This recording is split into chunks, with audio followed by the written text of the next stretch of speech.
Intentionality is a philosophical concept defined by the Stanford Encyclopedia of Philosophy as the power of minds to be about, to represent, or to stand for, things, properties and states of affairs.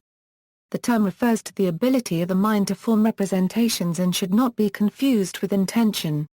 The term dates from medieval scholastic philosophy, but was resurrected by Franz Brentano and adopted by Edmund Husserl. The earliest theory of intentionality is associated with St. Anselm's ontological argument for the existence of God and his tenets distinguishing between objects that exist in the understanding and objects that exist in reality. Intentionality should not be confused with intentionality, a related concept from logic and semantics. Modern overview: the concept of intentionality was reintroduced in 19th-century contemporary philosophy by the philosopher and psychologist Franz Brentano in his work Psychology from an Empirical Standpoint. Brentano described intentionality as a characteristic of all acts of consciousness, psychical, or mental phenomena, by which it could be set apart from physical, or natural phenomena. Every mental phenomenon is characterized by what the scholastics of the Middle Ages called the intentional inexistence of an object, and what we might call, though not wholly unambiguously, reference to a content, direction towards an object, or immanent objectivity.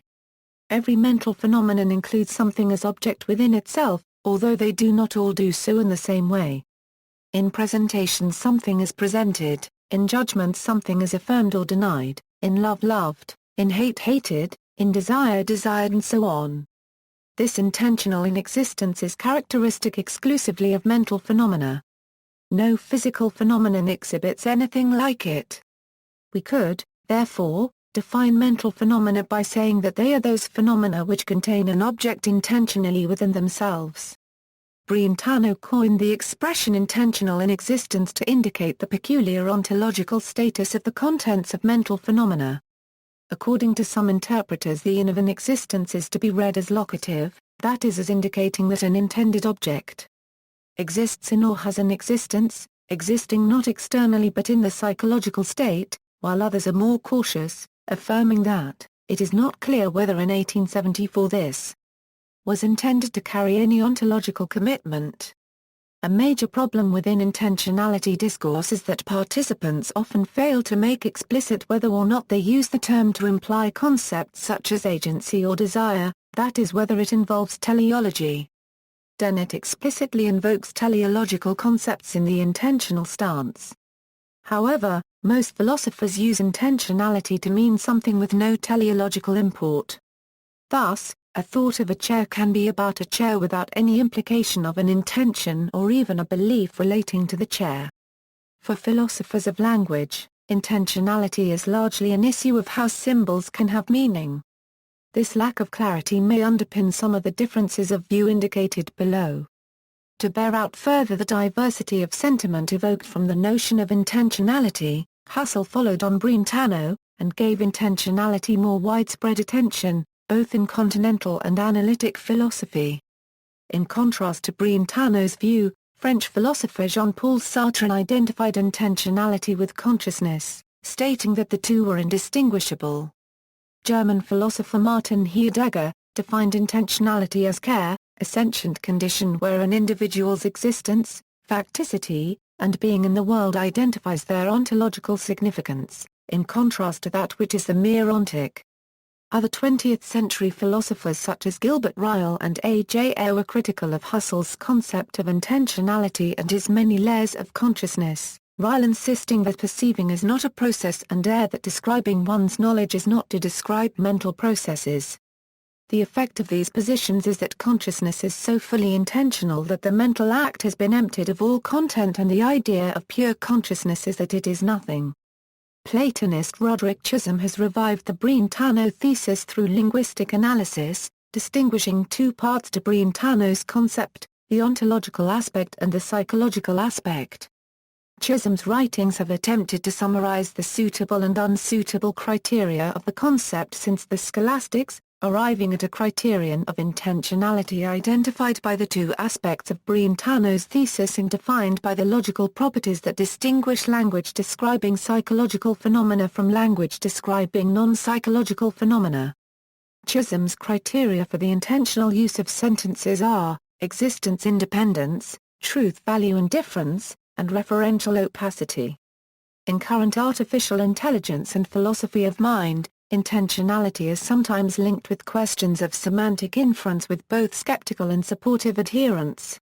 John Searle argued for this position with the Chinese room thought experiment, according to which no syntactic operations that occurred in a computer would provide it with semantic content.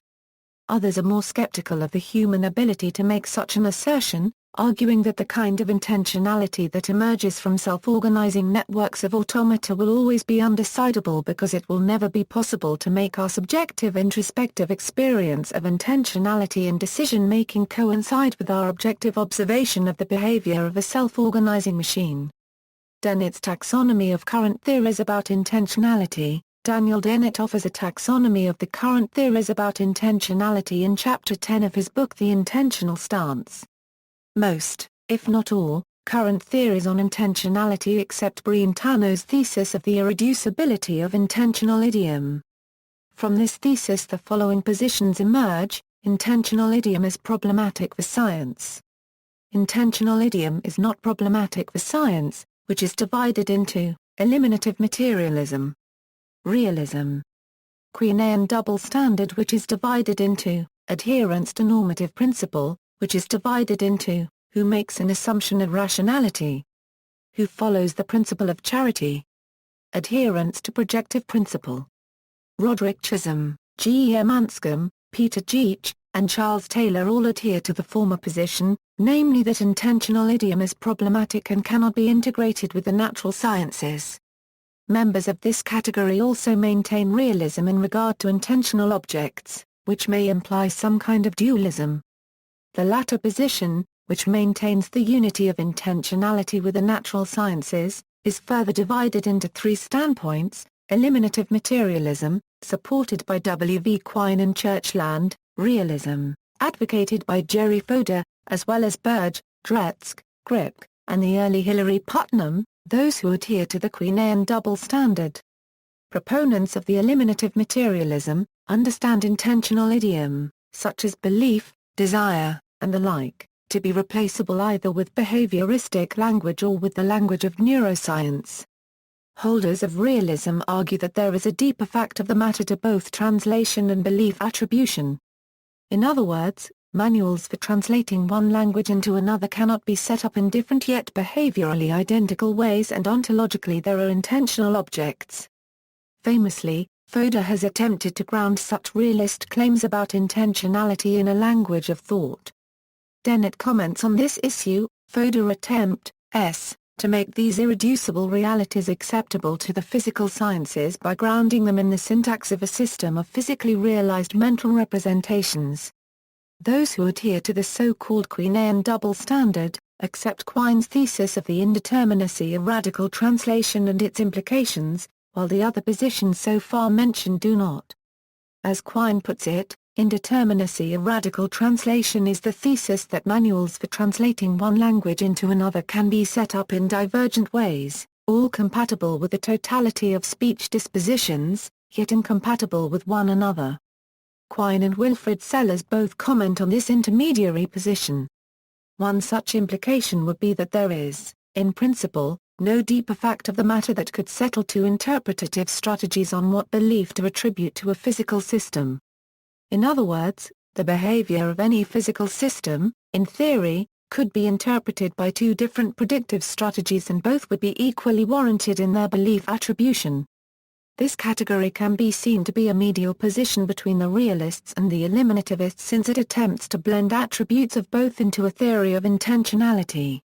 Dennett, for example, argues in True Believers that intentional idiom is a predictive strategy, and if such a strategy successfully and voluminously predicts the actions of a physical system, then that physical system can be said to have those beliefs attributed to it. Dennett calls this predictive strategy the intentional stance. They are further divided into two theses: adherence to the normative principle, adherence to the projective principle. Advocates of the former, the normative principle, argue that attributions of intentional idioms to physical systems should be the propositional attitudes that the physical system ought to have in those circumstances. However, exponents of this view are still further divided into those who make an assumption of rationality and those who adhere to the principle of charity. Dennett, Chereniak, and the more recent work of Putnam recommend the assumption of rationality, which unsurprisingly assumes that the physical system in question is rational. Donald Davidson and Lewis defend the principle of charity. The latter is advocated by Grandy and Stick, who maintain that attributions of intentional idioms to any physical system should be the propositional attitude that one would suppose one would have in the same circumstances.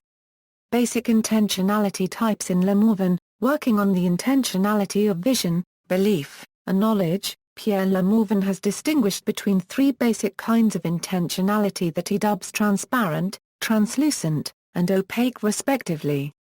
The threefold distinction may be explained as follows. Let's call the intendum, what an intentional state is about, and the intender the subject who is in the intentional state. An intentional state is transparent if it satisfies the following two conditions. It is genuinely relational in that it entails the existence of not just the intender but the intendum as well, and substitutivity of identicals applies to the intendum. An intentional state is translucent if it satisfies but not. An intentional state is opaque if it satisfies neither nor. Mental states without intentionality. The claim that all mental states are intentional is called intentionalism, the contrary being anti-intentionalism. Some anti-intentionalism, such as that of Ned Block, is based on the argument that phenomenal conscious experience or qualia is also a vital component of consciousness, and that it is not intentional. Another form of anti-intentionalism associated with John Searle regards phenomenality itself as the mark of the mental, and sidelines intentionality. A further form argues that some unusual states of consciousness are non-intentional, although an individual might live a lifetime without experiencing them. Robert K. C. Foreman argues that some of the unusual states of consciousness typical of mystical experience are pure consciousness events in which awareness exists, but has no object, is not awareness of anything. Intentionality and self-consciousness. Several authors have attempted to construct philosophical models describing how intentionality relates to the human capacity to be self-conscious. Cedric Evans contributed greatly to the discussion with his The Subject of Self-Consciousness in 1970. He centered his model on the idea that executive attention need not be propositional in form. See also, references. Further reading, Brentano, Franz Psychologie vom empirischen Standpunkt Leipzig, Dunker and Humblot, Chisholm, Roderick M. Intentionality in the Encyclopedia of Philosophy. Macmillan. ISBN 978-0-02-894990-1, Chisholm, Roderick M. Notes on the Logic of Believing in Philosophy and Phenomenological Research.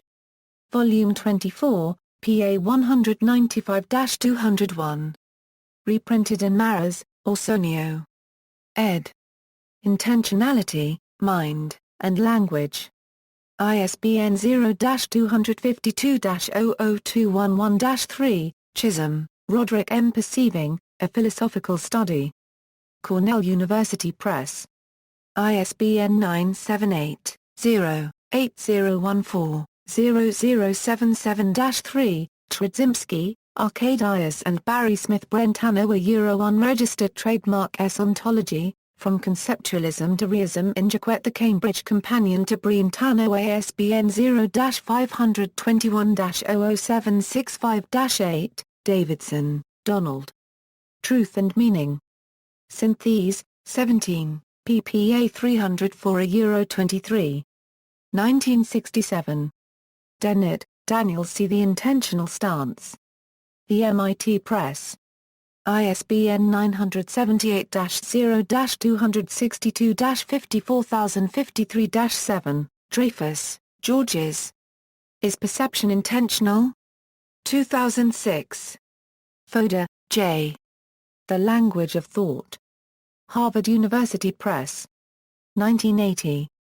ISBN 0-674-51030-5, Husserl, Edmund. Ideas, General Introduction to Pure Phenomenology. Collier Books. ISBN 978-0-415-29544-4, Husserl, Edmund. Logical Investigations. ISBN 978-1-57392-866-3, Jacquet, Dale Brentano. A unregistered trademark S. Concept of Intentionality in Jacquet. The Cambridge Companion to Brentano. ISBN 0-521-00765-8, Le Morvan, Pierre. Intentionality, Transparent, Translucent, and Opaque.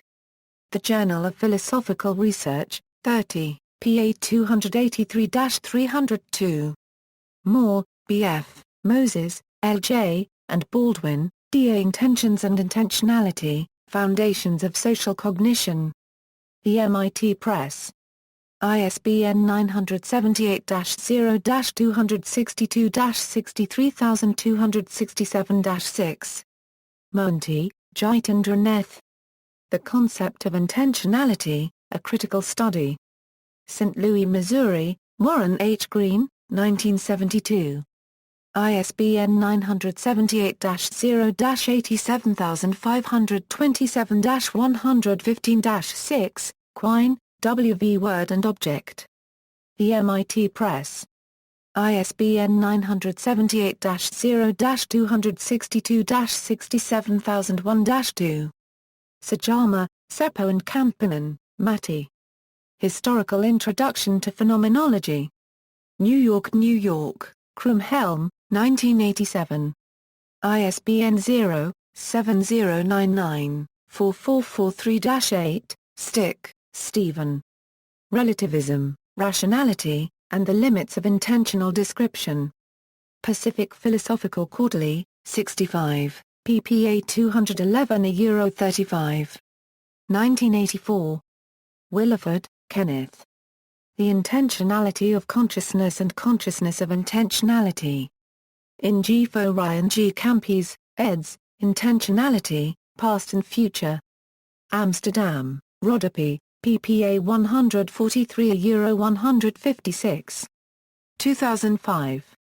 ISBN 90-420-1817-8, THTH micron THNTH micron TH squared THTH 1 half NTH micron TH 1 half NTH 3 quarters TH 1 half TH degree TH knoweth 1 half TH 3 quarters N and no NTH micron TH 3 quarters N NTH 1 half TH 3 quarters TH cubed TH 3 quarters TH 1 quarter TH N euro TH 3 quarters TH 3 quarters NTH 1 half TH 3 quarters NTH micron TH 1 half TH NTH micron NNTH 1 half TH N euro TH micron TH 1 half TH plus or minus N florin N euro TH cubed NTH 3 quarters TH cubed TH 3 quarters TH cubed TH 3 quarters NN florin TH degree N euro NNTH squared TH micron TH 1 half TH